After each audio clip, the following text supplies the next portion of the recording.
Good morning, class. Today we're going to travel back in time about 1,000 years to study about castles. But not just any part of the castle. Today we're going to learn about castle dungeons. So let's begin. During the 5th to 15th century, in the Middle Ages, castles were the homes of important people, such as lords or kings. Many castles were built during the Middle Ages, aka the medieval period, which lasted from the 5th century to the 15th century. Castles ranged from simple wood houses to massive stone fortresses, like this one.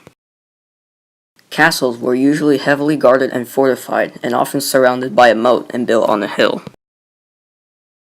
Castles also showed off the owner's wealth. The bigger the castle, the richer the owner.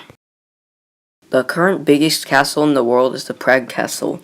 It measures to be about 1,870 feet long and 426 feet wide.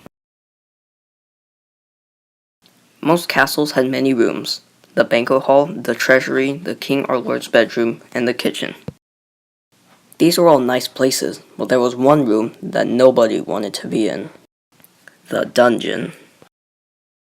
Castle dungeons were basically like prison, and were usually underground. The dungeons were dirty, leaked water, and were sometimes infested with rats and who knows what else. At first, dungeons were not such an important part of the castle, but over time they gained more and more importance and were more commonly found in castles all over the world. Usually, the dungeons only had one entrance, which was a big metal door. The entrance was guarded from both outside and inside. People could have been thrown in the dungeon for many reasons. Being captured in a war, committing a crime, being suspected of committing a crime, or just because the king didn't like them.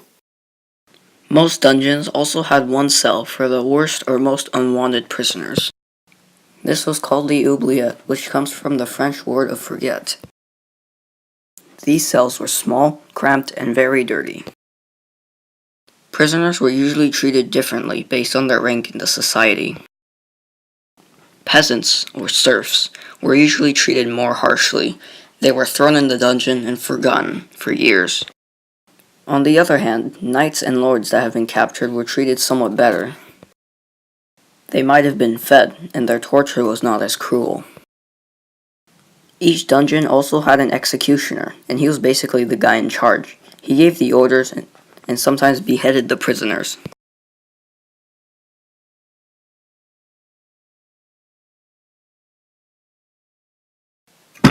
He was also responsible for the torture.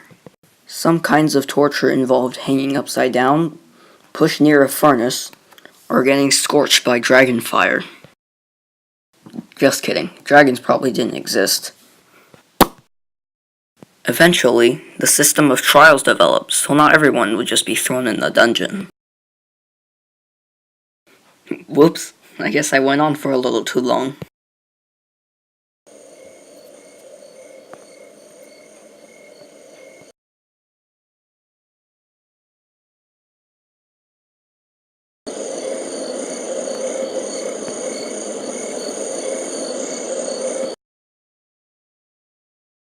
Wake up, everybody! It's the middle of the night! Wait, I didn't pass out the homework assignment.